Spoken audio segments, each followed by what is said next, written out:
नमस्कार, मैं हूं आपके साथ मैत्री और आप देख रहे हैं हमारा खास शो राग बिहारी। पहला जो मुद्दे पे हम बात करने वाले हैं वो आरजेडी के प्रमुख प्रवक्ता मृत्युंजय तिवारी के इस्तीफे ने क्या पार्टी की अंदरूनी कलह उजागर कर दी है। दूसरा जो हमारा मुद्दा होगा वो बांकीपुर उपचुनाव में प्रशांत किशोर की चुनौती के सामने बीजेपी ने पूरी ताकत क्यों झोंक दी है और क्या ये चुनाव जो है वो सत्ता की प्रतिष्ठा की लड़ाई बन गया है। और तीसरा जो हमारा टॉपिक है वो है आनंद मोहन की समय पूर्व रिहाई पर सुप्रीम कोर्ट ने फैसला सुरक्षित रख लिया है। तो क्या कोर्ट का फैसला बिहार की राजनीति और न्याय व्यवस्था पर बड़ा असर डालेगा। इन सभी मुद्दों पर बात करेंगे। हमारे साथ हैं राजनीतिक विश्लेषक राम बंदोबस्त जी। सर, बहुत बहुत स्वागत है आपका। सर, सबसे पहले हम लोग आरजेडी के प्रमुख ब्राह्मण चेहरे और प्रवक्ता मृत्युंजय तिवारी ने जिस तरह से पार्टी से इस्तीफा दिया है उसको लेकर बात कर लेते हैं। उन्होंने आरोप लगाया कि तेजस्वी यादव कुछ लोगों से घिरे हुए हैं, उनकी बात नहीं सुनी जा रही और पिछले 6-7 महीनों से उन्हें लगातार अपमानित महसूस कराया गया है। हालांकि पार्टी ने अभी उनका जो है इस्तीफा स्वीकार नहीं किया है और जो भी वरिष्ठ नेता हैं, चाहे रणविजय साहू हो गए या भाई वीरेंद्र हो गए, सबका बयान आया है कि मनाने की कोशिश जो है वो ज़रूर करेंगे वो। हालांकि भाई वीरेंद्र ने कहा कि उन्होंने कॉल किया था बट मृत्युंजय तिवारी ने वो कॉल रिसीव नहीं किया और उनसे बातचीत नहीं हो पाई। तो अगर मृत्युंजय तिवारी सच में आरजेडी छोड़ते हैं और जैसा वो लगातार जिस तरह से आरोप लगाए और ऐसे माना जा सकता है कि वो छोड़ेंगे, इस्तीफा स्वीकार करना होगा, तो इसे तेजस्वी यादव और पार्टी के लिए बड़ा राजनीतिक झटका माना जा रहा है। क्या मृत्युंजय तिवारी का इस्तीफा आरजेडी में जिस तरह से अंदरूनी कलह की बात चल रही थी, एक गुट था जो तेजस्वी यादव से भी नाराज था, तेजस्वी यादव के फैसले पर लगातार सवाल खड़े कर रहा था, तो क्या ये अंदरूनी कलह का संकेत है? देखिए, 2025 जो विधानसभा चुनाव था वहीं से जो जदयू के जो आरजेडी के अंदर जो आंतरिक कलह है वो अभी भी जस का तस है। जैसे जिन लोगों पे आरोप लगता है कि उन लोगों के कहे में ही तेजस्वी यादव रहते हैं, जिनमें एक नाम शक्ति यादव का है, संजय यादव का है, इंजीनियर सुनील का है और भी एक दो रमीश आदि एक दो और नाम है, जो 3-4 व्यक्तियों से तेजस्वी यादव घिरे रहते हैं और उनके मनमानी के अनुसार ही टिकट का वितरण हुआ था। ये आरोप 2025 बिहार विधानसभा चुनाव पे लगा था। वही जो गुटबंदी या गुटबाजी जो है आज भी आरजेडी के पास जस का तस है। तेजस्वी यादव उन 4-5 लोगों से बाहर निकल ही नहीं पाए हैं। चुनाव परिणाम जिस तरीके से आरजेडी के विपक्ष में गया और आरजेडी महागठबंधन के अंदर भी जिस तरीके से एक टकरार एक रार चल रही है, तो संकट के दौर पे, राजनीतिक संकट के दौर पे तो तेजस्वी यादव हैं परिवार के भीतर, महागठबंधन के भीतर, लेकिन उसके बावजूद भी वो उन 4-5 व्यक्तियों से बाहर आकर के अभी वो आरजेडी को देखने की मूड में नहीं है और उसी का परिणाम है मृत्युंजय तिवारी का त्यागपत्र देना। मृत्युंजय तिवारी ने जो आरोप लगाया है कि 2014 में इनको लालू यादव ने पार्टी में लाया और पार्टी का प्रभार भी दिया और प्रवक्ता बनाया और 2015 और 2020 के बिहार विधानसभा चुनाव में ये मीडिया प्रभारी थे। लगातार आरजेडी के पक्ष से देखा जाते थे कि मृत्युंजय तिवारी आ रहे हैं और आरजेडी का पक्ष रख रहे हैं और मृत्युंजय तिवारी वो चेहरा थे। जब आप A to Z की बात करते हैं तो A to Z दरअसल अनकहे रूप से ही सही, लेकिन लालू यादव ही लेके आते, जैसे मृत्युंजय तिवारी का चेहरा हो, मनोज झा का चेहरा हो, जो आरजेडी में आए हुए थे। अब इस सबके सब जो मौजूदा आरजेडी है उससे नाराज हैं। दरअसल इनके हर कामकाज में शक्ति यादव का जो दखल अंदाजी हो बढ़ता है। अगर आप शीर्ष स्तर पे जाएंगे तो शीर्ष स्तर पे संजय यादव की दखल अंदाजी होती है बड़े बड़े निर्णयों में, केवल टिकट वितरण में ही नहीं, पार्टी के पदाधिकारी हो, प्रदेश अध्यक्ष क्या निर्णय लेंगे, क्या मीटिंग करेंगे, ऐसे जैसे कि सब कुछ संजय यादव की कठपुतली है। और संगठन के अंदर जो नेता हैं, कौन प्रवक्ता क्या बोलेंगे, कौन किस चैनल पे जाए, वो सारा जो निर्णय है वो शक्ति यादव के द्वारा लिया जा रहा है। तो शक्ति यादव हो या इंजीनियर सुनील हो, संजय यादव हो, इन लोगों की दखल अंदाजी जिस तरीके से पार्टी में है, इससे आरजेडी के कई नेता उभे हुए हैं। ये तो मृत्युंजय तिवारी तो सबसे पहले आए। अभी 2 और नाम जो आ रहा है वो बड़ा नाम है। एक औरंगाबाद के सांसद अभय कुशवाहा और बक्सर के सांसद सुधाकर सिंह, इन लोगों का भी नाम आ रहा है कि ये लोग भी आने वाले समय में आने वाले कुछ ही महीनों में हो सकता है कि आरजेडी से बागी हो। सबको तेजस्वी के विदेश लौटने का इंतजार है। और बिल्कुल, जिस तरह रह से रह अभय के कुशवाहा 2 बार सम्राट चौधरी से मुलाकात कर चुके हैं, तो ऐसे में कयास तो अभय कुशवाहा को लेकर लगातार लगाया जा रहा है। और सुधाकर सिंह का अगर हम देखें तो गाए बगाए हमेशा चर्चा में आते रहते हैं कि सुधाकर सिंह हो सकता है कि आरजेडी छोड़े। जी, अभी अभी जो बांकीपुर में चुनाव हो रहा है, आप रेखा गुप्ता की उम्मीदवारी पे देख लीजिए, गया के सुरेंद्र यादव और मनेर के भाई वीरेंद्र, इन लोगों का जो बयान आया, ये भी तो पार्टी के आंतरिक गुटबंदी का ही परिणाम है। ये लोग बता रहे हैं कि जैसे महागठबंधन को सोच समझ के निर्णय लेना चाहिए, आरजेडी को सोच समझ के निर्णय लेना चाहिए। इसका मतलब कि तेजस्वी ने रेखा गुप्ता की उम्मीदवारी पे बिना सोचे समझे निर्णय ले लिया। तो गाहे बगाहे इस तरह की बातें आरजेडी की ओर से सार्वजनिक हो रही हैं। अब सबको तेजस्वी को लौटने का अधिकार है। हालांकि मृत्युंजय तिवारी को मनाने की कोशिश चल रही है, उसमें अब्दुल बाट की सिद्दीका भी नाम है। उन्होंने भी कहा है कि तेजस्वी को आने दीजिए, इनका इस्तीफा अभी तक मंजूर हुआ नहीं है। लेकिन जिस तरीके से ये नाराज हैं और इन्होंने कहा कि पिछले 6 महीनों से हमें काम करने नहीं दिया जा रहा। शक्ति यादव के बारे में अगर पार्टी के अंदर नेताओं से बात करेंगे तो बहुत सारे लोग शक्ति यादव से नाराज हैं। सार्वजनिक तौर पे एक वीडियो भी आया था, मनोज झा को बोलने भी नहीं दिया गया था। तो ऐसे इस तरीके जो गुटबाजी है और जो 4-5 लोग हावी हैं वो हावी हैं। सबसे बड़ी बात यह है कि इनको कहा जा रहा है कि आप लालू यादव से एक बार मिल लीजिए, लालू यादव से मिल लीजिए, राबड़ी देवी से मिल लीजिए। सच्चाई यह है कि अब आरजेडी में राबड़ी देवी और लालू यादव की कुछ चल नहीं रही है। जो स्थिति जदयू में नीतीश कुमार की हो गई है, लगभग वही स्थिति आरजेडी में लालू यादव और राबड़ी देवी की भी हो गई है। तो अब सब कुछ तेजस्वी यादव हैं जो अप्रोच से बाहर है। तेजस्वी यादव से मिलना भी जटिल है और तेजस्वी यादव अन्य लोगों की बातें समझ लें, ये भी अपने आप में एक जटिल मसला है। इसलिए बहुत ही राजनीतिक तौर पे आरजेडी एक संकट की स्थिति में है। दूसरी बात यह है कि अभी परिसीमन होने वाला है। आगामी जो लोकसभा या विधानसभा चुनाव होगा उसमें परिसीमन के कारण सीटों की संख्या बढ़ जाएगी। तो बीजेपी अन्य पार्टियों को, अन्य पार्टी के नेताओं को ये बता भी रही है कि अब सीटों की संख्या बढ़ने वाली है, यानी हमारे पास नेताओं की अभी हमें और नेताओं की जरूरत है। तो बाहरी पार्टी से, दूसरे पार्टियों से नेताओं पर डोरे डालने में जो परिसीमन और परिसीमन के बाद सीटों की संख्या बढ़नी है, ये इसके जरिए भी बीजेपी अब डोरा डाल रही है। तो बहुत सारे ऐसे लोग हैं जो दूसरी पार्टी के हैं, वो लोग ख्वाब सजा चुके हैं कि अगर हम वहां जाएंगे तो शायद हमको विधानसभा हो या लोकसभा हो कहीं सीटें मिल जाए। हालांकि मृत्युंजय तिवारी समर्पित कार्यकर्ता है। आरजेडी में अब तक, जब तक उन्होंने पार्टी छोड़ने, पार्टी के सभी पदों से त्याग पत्र देने की बात नहीं कही थी, उनकी निष्ठा पे कोई सवाल नहीं उठा सकता। लेकिन ऐसी भी खबरें हैं कि वो मध्य प्रदेश में कैलाश विजयवर्गीय से उनकी एक मुलाकात भी हुई थी। जैसे अभय कुशवाहा भी सम्राट चौधरी से मिलते हैं, वैसे मृत्युंजय तिवारी के भी कैलाश विजयवर्गीय से मिलने की खबरें आई हैं। तो ये कहीं ना कहीं ये भी एक मसला है कि बीजेपी, चूंकि अब सीटों की संख्या अधिक हो जाएगी तो बीजेपी का जो दरवाजा है वो नेताओं के लिए, बाहरी नेताओं के लिए और खुल जाएगा। ये भी एक मसला है जिसके कारण बाहर से लोग आ रहे हैं। बिल्कुल सर, बांकीपुर उपचुनाव अब सिर्फ एक सीट का चुनाव नहीं रह गया। प्रशांत किशोर के मैदान में उतरने के बाद बीजेपी ने भी पूरी ताकत झोंक दी है। प्रत्याशी बदलने से लेकर हर वार्ड में मंत्री और हर बूथ पर विधायक, सांसद और जातीय समीकरण के हिसाब से नेताओं की तैनाती कर दी गई है। जेडीयू को भी ईबीसी वोट साधने की जिम्मेदारी दी गई है। ऐसे में क्या ये जो चुनाव सम्राट चौधरी की अग्नि परीक्षा बन सकता है और प्रशांत किशोर की सियासी परीक्षा भी अभी बनता दिख रहा है। इसलिए बीजेपी किसी भी कीमत पर ये सीट तो गंवाना नहीं चाहती है। तो क्या बीजेपी की पूरी ताकत जो है वो प्रशांत किशोर की चुनौती रोक पाएगी, या जिस तरह से क्या डर लग रहा है, कई तरह के सवाल उठ रहे हैं कि बीजेपी को किसी बात का तो डर सता रहा है। देखिए, ये प्रशांत किशोर के लिए बांकीपुर चुनाव परीक्षा नहीं, अग्नि परीक्षा है।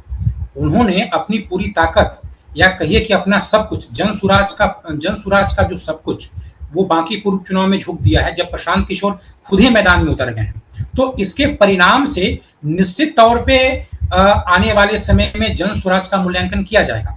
लेकिन जहां तक बात बीजेपी की है, तो बीजेपी के 40 स्टार प्रचारक हैं और इसके अतिरिक्त लगभग सभी विधायक, सभी विधान पार्षदों को यहाँ पे लगाया गया है। उनको बूथ स्तर और मंडल स्तर तक लगाया गया है। लेकिन इसमें प्रशांत किशोर का डर नहीं, बल्कि बीजेपी की अपनी कार्यशैली है।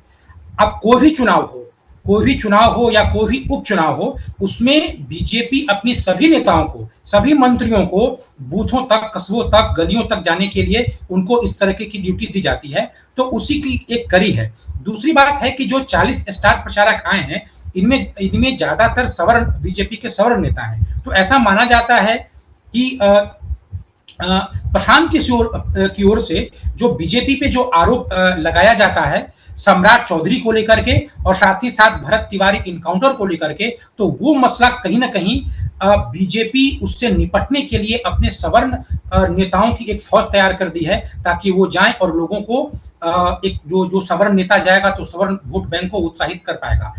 इसी तरीके से देखिए, प्रशांत किशोर के पास भी, उनकी पार्टी में भी जितने भी नेता हैं, जितने भी बाहरी नेता हैं, सब आए हुए हैं, सब एकजुट हैं। और बीजेपी में भी जो बाहरी नेता हैं वो सब भी आए हुए हैं, वो भी बूथ स्तर पर, मंडल स्तर पर जा रहे हैं। लेकिन दोनों में बुनियादी फर्क है।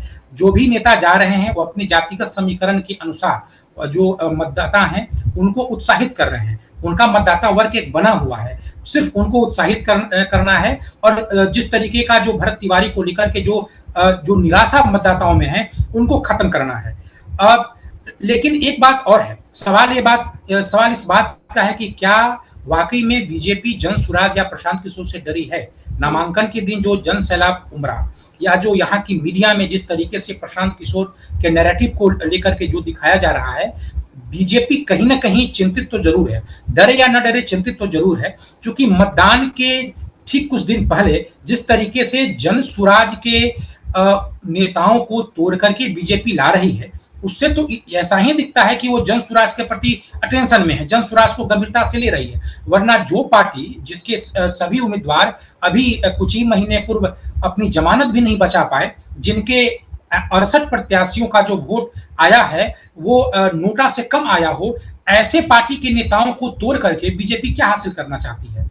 मुझे लगता है कि बीजेपी जो जिस तरीके से जन सुराज के नेताओं को अपनी पार्टी में मिला रही है, उससे लोगों के बीच में एक मैसेज जा रहा है कि बीजेपी प्रशांत किशोर से डर गई है या प्रशांत किशोर को लेकर के चिंतित है। ये जो लड़ाई है बीजेपी के इस निर्णय से, बीजेपी बनाम जन सुराज दिख रही है, पहले नहीं दिखती थी।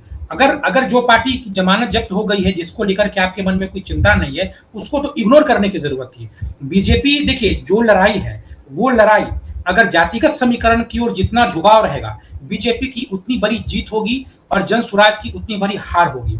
और जैसे जैसे वो मुद्दा की ओर बढ़ेगा, बीजेपी के लिए चुनौतियां खड़ी हो जाएगी। निश्चित तौर पे मुद्दों के आधार पे तो ये सरकार गिरी है, प्रशांत किशोर घेर रहे हैं और जनता की नजरों में भी गिरी है। तो जीत जातिगत समीकरण के अनुसार ही बीजेपी की बड़ी जीत हो सकती है।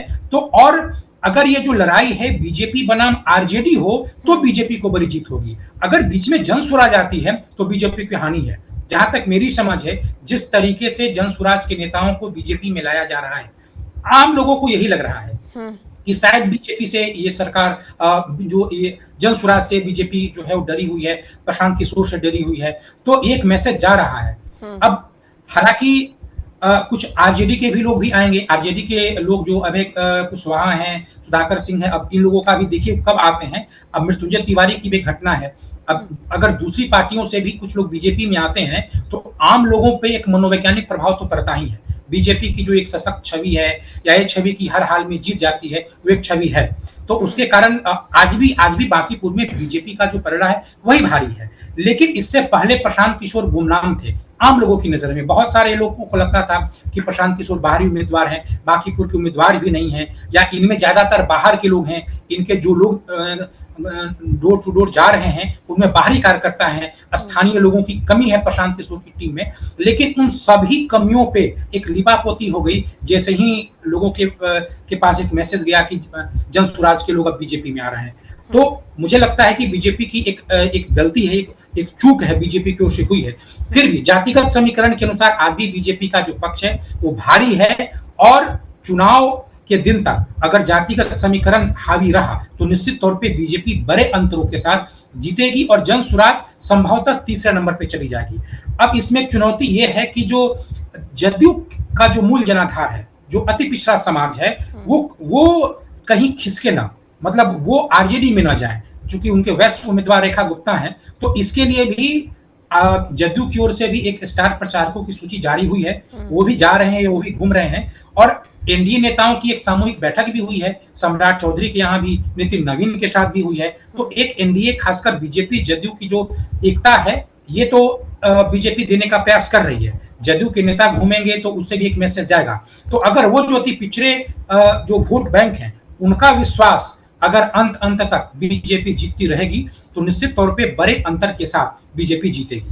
बिल्कुल सर, सुप्रीम कोर्ट में पूर्व सांसद आनंद मोहन की समय से पहले रिहाई पर सुनवाई जो है वो पूरी हो गई है और कोर्ट ने अपना फैसला जो है सुरक्षित रख लिया है। ये मामला जो है 1994 में गोपालगंज के तत्कालीन डीएम जी कृष्णैया की हत्या से जुड़ा है। सुनवाई के दौरान कोर्ट ने बिहार सरकार से कई सख्त सवाल पूछे।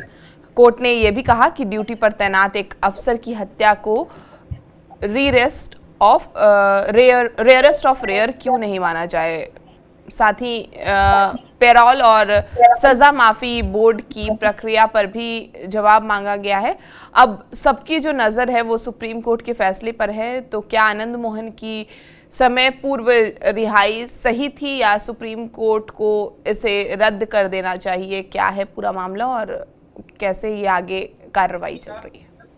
सच पूछिए तो 10 अप्रैल 2023 में जब महागठबंधन की सरकार थी, नीतीश कुमार महागठबंधन में थे, तो आनंद मोहन की रिहाई हुई थी। उस वक्त उनको राजनीति का पुरस्कार मिला था। अब उन्हें राजनीति का दंड मिल रहा है। कुछ दिनों से जिस तरीके से आनंद मोहन जदयू और बीजेपी पे हमलावर है, तो उन्हें अब राजनीति का दंड मिल रहा है। दरअसल बिहार जेल नियमावली में 2012 481(1)(a) के तहत समय से पहले रिहाई पे 3 मामलों में प्रतिबंध लगाया गया है, जिनमें आतंकवादी घटनाओं में संलिप्त व्यक्ति, बलात्कारी और सरकारी ड्यूटी पे तैनात कर्मचारियों की हत्या करने वालों को समय से पहले रिहाई नहीं होगी। इनमें अगर किसी को आजीवन कारावास होता है तो इन्हें 20 साल की जो सजा है उससे पहले उनको रिहाई नहीं होगी। इसी को 2023 में बदला गया था और इसमें से जो ड्यूटी पे तैनात सरकारी कर्मचारी की हत्या करने वाला, ये जो पूरा जो क्लॉज है उसी को हटा दिया गया था। और उसके कारण आमतौर पे अगर कोई उम्र कैद की सजा पा रहा हो व्यक्ति, तो वो 14 साल के बाद उसकी रिहाई हो सकती है, अगर जेल के अंदर जो उनका आचरण है वो ठीक रहा तो इस जो संशोधन हुआ उसमें ड्यूटी पे तैनात सरकारी कर्मचारी की हत्या करने वाला, इनको हटा दिया गया, बलात्कारी और आतंकवादी रखा गया। इसके कारण ही आनंद मोहन की रिहाई हो गई, क्योंकि आनंद मोहन 16 साल की सजा जेल में काट चुके थे। दरअसल 14 में घटना घटी, छोटन शुक्ला की हत्या हुई, उसके अगले दिन ये जो डीएम गोपालगंज के डीएम की हत्या हो गई। तो 2007 में मुजफ्फरपुर कोर्ट ने इन्हें उम्र कैद की सजा सुनाई। 2008 में हाई कोर्ट ने मुजफ्फरपुर की जो ट्रायल कोर्ट थी उसकी सजा को बरकरार रखी और 2012 में सुप्रीम कोर्ट ने इनको उम्र कैद की सजा सुना दी थी। तो उसके बाद इस नियमावली में बदलाव किया गया। तब तक ये 16 साल की सजा काट चुके थे। तो 16 साल की सजा काट चुके थे, यहाँ पे नियम में बदलाव कर दिया गया, ये लाजिमी है जेल से बाहर चले आए हैं। तो सुप्रीम कोर्ट ने पूछा है, वहाँ सुप्रीम कोर्ट के जस्टिस दीपांकर दत्ता और जस्टिस सील नागू ने पूछा है कि ये रियरेस्ट ऑफ रियर केस क्यों नहीं है। सरकारी कर्मचारियों की हत्या करने वाले जो ड्यूटी पे तैनात हों, उनको दुर्लभ से दुर्लभतम केस क्यों नहीं माना जाए, क्योंकि अदालत उसको मानती है। साथ में अदालत ने भी कहा कि जेल में जो इनका आचरण था उसको भी नजरअंदाज किया गया, जैसे वार्डन पे है ये हमला, उसके साथ मारपीट करना, मोबाइल का यूज करना। तो ऐसा लग रहा है जैसे इनको लाभ पहुंचाने के लिए ही इस नियम में बदलाव किया गया। तो क्योंकि इनका जो आचरण था उसमें मोबाइल का यूज करने की जो घटना थी वो अक्सर आती थी, कई बार आई है, मारपीट की भी घटना सामने आई है। तो जो रिहाई होती है वो तो आचरण के आधार पे होती है। जेल में अगर आचरण अनुशासन में बंधा हुआ है तो रिहाई हो सकती है, वो भी बात नहीं थी। तो सुप्रीम कोर्ट ने पूछा है कि ऐसा लग रहा है जैसे कि पूरा जो बदलाव हुआ है वो एक तरफा हुआ है और केवल इनको ही लाभ पहुंचाने के लिए हुआ है, क्योंकि जब बदलाव हुआ और उसी के 14 दिन बाद इनकी रिहाई हो गई है। तो सुप्रीम कोर्ट ने इस पर फैसला लिख लिया है। दूसरी बात यह है कि सुप्रीम कोर्ट की सुनवाई में जो बिहार सरकार की बिहार सजा माफी बोर्ड है उसको भी नोटिस गया था। तो उसने क्या तर्क दिया, ये बहुत महत्वपूर्ण है। ऐसा इसलिए महत्वपूर्ण है, ये बात मैं इसलिए कह रहा हूं क्योंकि अब बिहार की राजनीतिक परिस्थिति आनंद मोहन के विपरीत चली गई है। तो बिहार सरकार की ओर से बिहार सजा माफी बोर्ड ही वहां पे उपस्थित था। वो कौन सा तर्क दिया, क्या वो कानून सम्मत तर्क दिए या नहीं दिए, क्योंकि इनके तर्क से सुप्रीम कोर्ट के निर्णय पे फर्क पड़ेगा। हालांकि इस केस में जो शहीद डीएम साहब हुए हैं, उनकी पत्नी उमा कृष्णैया ने याचिका दायर की थी। तो उसी की सुनवाई में सुप्रीम कोर्ट ने बिहार सजा माफी बोर्ड से तरकीबी पूछा था। अब यहाँ की राजनीतिक परिस्थितियों में बदलाव हो गया है। पहले महागठबंधन की सरकार थी, चेतन आनंद आरजेडी के लिए उपयोगी थे। अब जेडीयू में जिस तरीके से जेडीयू के ऊपर हमला हुआ है, जो उन्होंने थैली कल्चर, सम्राट, जो चंडाल चौकड़ी आदि टर्म का उन्होंने जो यूज किया है, और जो जितने भी बड़े नेता हैं वो खामोश हैं। खासकर थैली कल्चर, पैसा लेकर के टिकट वितरण, पैसा लेकर के आयोग, पैसा लेकर के मंत्री बनाना, इस पे तो ललन सिंह भी चुप है, संजय झा भी चुप है, पूरा जदयू ही चुप है, कोई नहीं बोल पा रहा है। तो कहीं ना कहीं इतना बड़ा आरोप और लगातार आरोप जो लगा रहे हैं, तो इस राजनीति का दंड उन्हें मिलेगा। इसलिए पहले जो रिहाई हुई थी वो राजनीति की सजा थी, अब वो राजनीति का दंड भुगत रहे हैं। मुझे लगता है कि हो सकता है अभी जो 4 साल की जो सजा उनकी बरकरार थी, कायम थी, जो नियम बदल देने के बाद वो 16 साल में जेल से छूट गए थे, वो 4 साल के लिए उन्हें फिर दोबारा जेल में जाना पड़ सकता है। बहुत शुक्रिया सर हमसे बातचीत करने के लिए। आपको ये पूरी बातचीत कैसी लगी? इस चर्चा पर आपकी क्या राय है, हमें कमेंट करके ज़रूर बताएं। और बिहार की तमाम खबरों के लिए आप हमारे साथ बने रहें और देखते रहें TV9 बिहार झारखंड।